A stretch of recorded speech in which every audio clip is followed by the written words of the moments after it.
Renekton and Kha'Zix.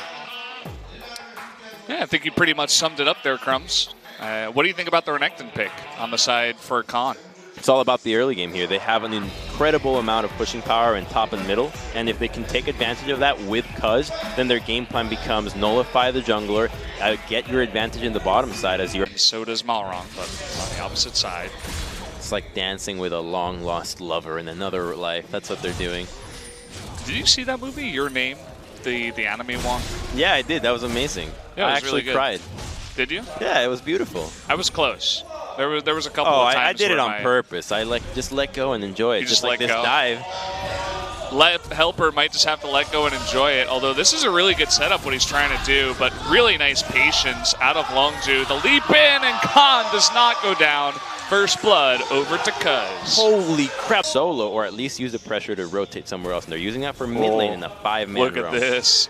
5 members into the mid lane. Septed, you're surrounded. I hope you have some kind of escape plan. He's going actually towards the bottom right, and he will get out. The teleport comes on in from Helper, and all of a sudden Longzhu are the ones that are on the escape. Cataclysm is going to be used with the shockwave. Good flash there by Prey to get out of harm's way. And it doesn't look like Longzhu wants to get this, but a really nice hit of corruption there onto Prey, and the follow-up there by Duel will net him a kill. The follow-up looked a little hesitant from Ever, but eventually the member for Ever right at the bot lane wards. That ward, here he goes. It's at the try.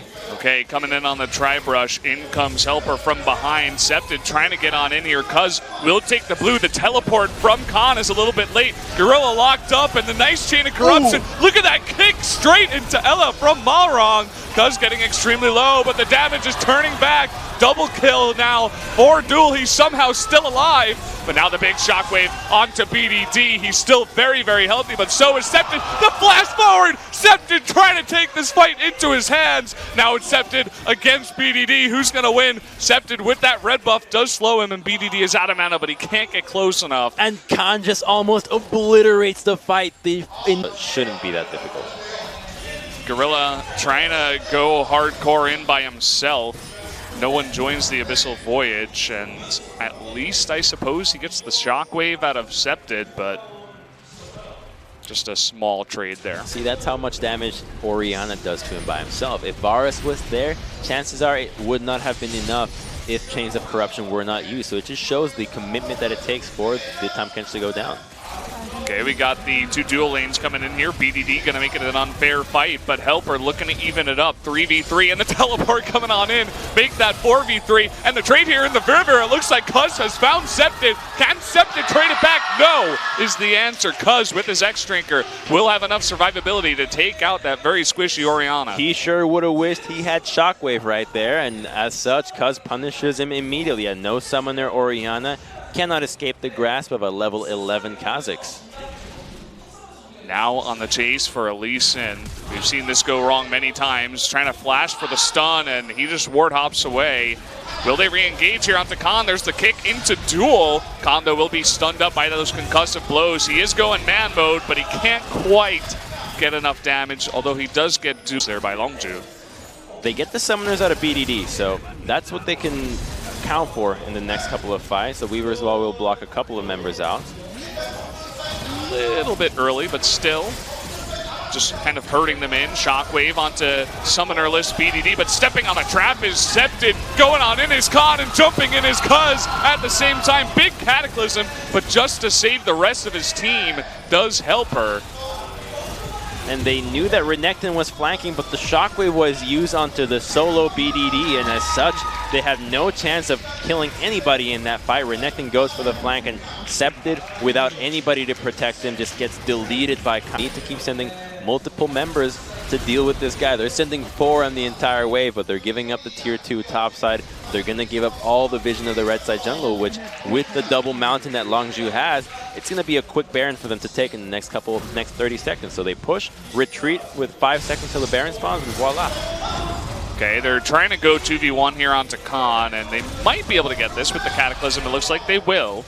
So a small popped right away. Headshots and crits are too much to handle when it's a mix of such heavy physical and even a splash of magic. Abyssal Voyage and the big slow there from Cuz, 80%. Now they're trying to go for the surround. Cuz from the bottom side, trying to go for that slow once again. And the knock up onto Helper. It just looks like they're trying to zone Ever 8 away from this Baron as much as possible. Immediate pings do go towards that Baron, and Longzhu is headed that way. Any pick or any chunk they get is going to make a difference, as especially if it goes onto Malring. If they force him to base, he's going to have not enough time to get back into the map. Now they're looking for another one. Okay, trying to chunk them out once again. Septed getting lower and lower on mana. There's the Chain of Corruption onto Tahm Kench. They make it work. The Cataclysm onto Prey on the left side. But at the same time, on the back foot, Malrong, he goes down to Cuz and Khan, the two-man assassin crew. And oh boy, eating way too much damage is Ella in the front. Khan and Cuz looking for more assassinations. Duel by himself cannot take off Prey and BDD. And there's going to be the double kill and the ace for Longzhu. And the Khan and Cuz show continues, taking out Malrang from the start and then collapsing onto the backline and the remaining members of Ever 8 who had taken down Gorilla. Their commitment to taking down Tahm Kench is uncanny. I've never seen somebody just go for Tahm Kench so damn much. The Devourer has a cooldown, guys. Yeah, it's maybe they have to mix up their strategy going into game 2, but that's going to be a pretty one-sided victory here for Longzhu in game number 1. Just great team fighting overall. I love the decision to flash onto Orianna the second she's isolated. Kha'Zix jumps in right away, and even though they can't eliminate her, they force her nearly out of the fight as she has to flash over the wall. Ability into the mix too. They're waiting for the right combination of vision denial and pressure in the lanes before they can start putting up a Baron. They have no deep vision so far, and here's the 1v1. Oh, Intara might be able to do it. There's the Zhonya's. Will he follow up? That's pretty easy to force out the flash, but look at that. The ultimate coming out of Rumble. Intara forced to back away. Here comes Teddy, though, and that should be an easy cleanup. Will force the flash out. The flag and drag!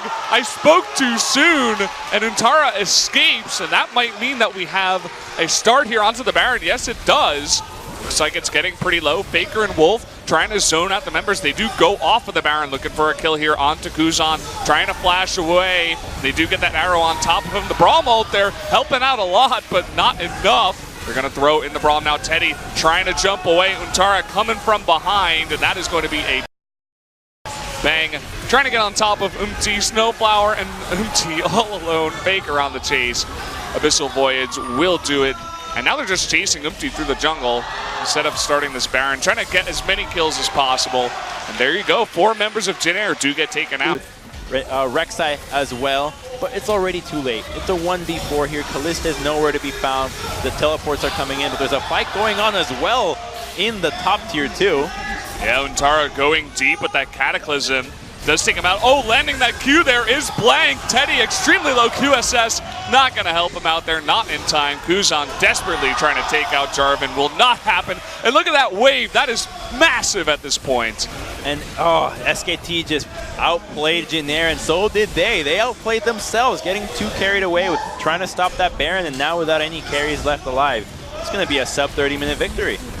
Looks like they're going to take out both these Nexus turrets, and that is going to be game number 2. Another 2-0 to our resident god team, SKT. Looking for some better KDA, but that's going to end it.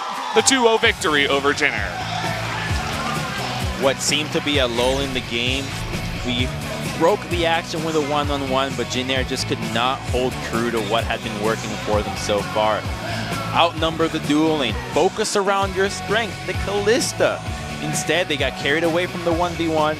Everybody collapsed, and the immediate team just got disjointed. The signs of an old team where you need focus on one objective where everybody's fighting for just wasn't